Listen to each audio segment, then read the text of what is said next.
নমস্কার বন্ধুরা, আপনারা দেখছেন পিআর ভিলেজ কিচেন। আজকে আবার একটা রেসিপি নিয়ে চলে আসলাম আপনাদের সামনে।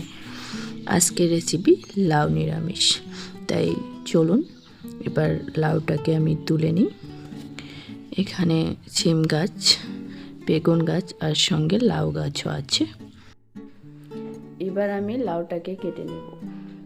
এখানে দেখুন দুটো লাউ হয়েছে, কচি কচি দুটো লাউ, খুব সুন্দর। এবার আমি এই লাউটাকে কেটে নিচ্ছি।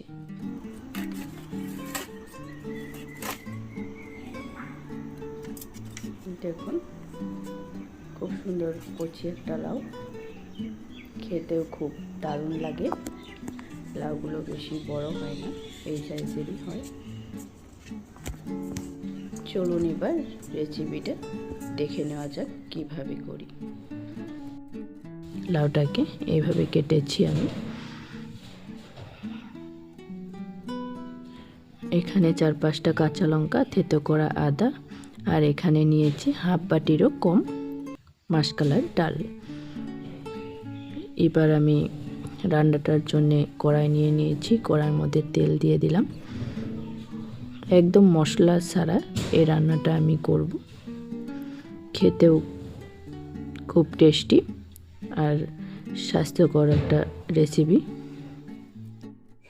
ফোড়নে দিয়ে দিয়েছি 2টো শুকনো লঙ্কা, একটা তেজপাতা।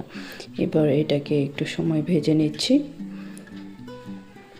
এখানে দিব 1 চা চামচের মতো থেতো করা আদা আর 4-5টা কাঁচা লঙ্কা। এবার এইগুলোকেও ভালোভাবে ভেজে নিতে হবে কিছু সময়।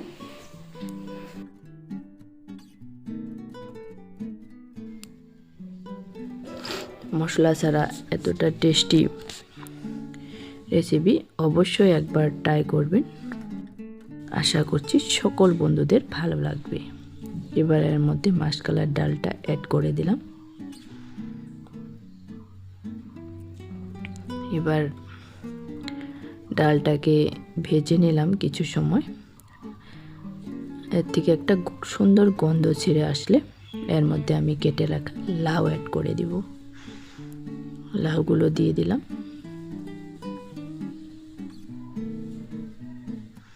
সবগুলো লাউ আমি দিয়ে দিলাম। এবার লাড়াচাড়া করে ফোড়নের সঙ্গে মিশিয়ে নিব কিছু সময়।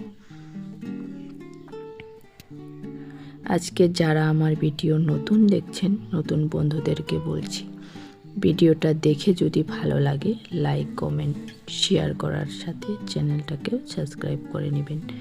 এর মধ্যে লবণ হলুদ দিয়ে দিলাম। লবণ হলুদটা দিয়েও মিশিয়ে দিব।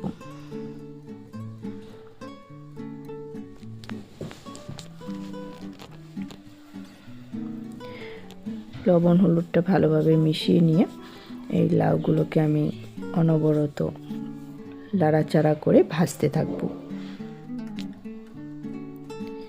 লাউয়ের সঙ্গে ডালটাও ভালোভাবে সিদ্ধ হয়ে যাবে। দেখতেই পাচ্ছেন লাড়াচাড়া করে আমি ভালোভাবেই ভেজে নিচ্ছি। এবার কিছু সময় ঢাকা দিয়ে দিব যাতে ডালগুলো ভালোভাবে সিদ্ধ হয়ে যায়।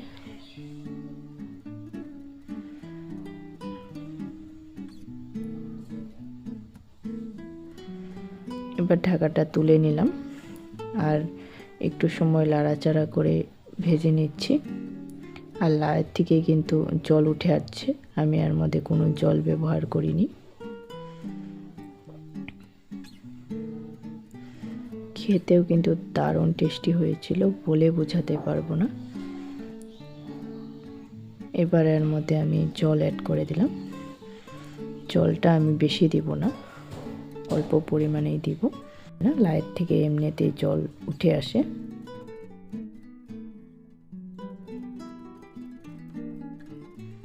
এবার ঢাকা দিয়ে দিলাম আর কিছু সময়ের জন্যে। দেখুন এবার ঢাকাটা তুলে নিলাম।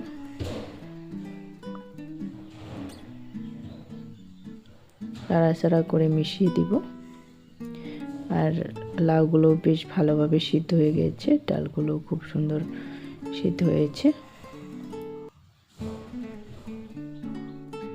এবার আমার রেসিপি প্রায় রেডি। এর মধ্যে একটু চিনি দিয়ে দিলাম, নিরামিষ সবজি তো চিনিটাকে মিশিয়ে দিলাম। এত সময় সঙ্গে থাকা সকল বন্ধুদেরকে অনেক অনেক ধন্যবাদ ভিডিওটা দেখার জন্যে।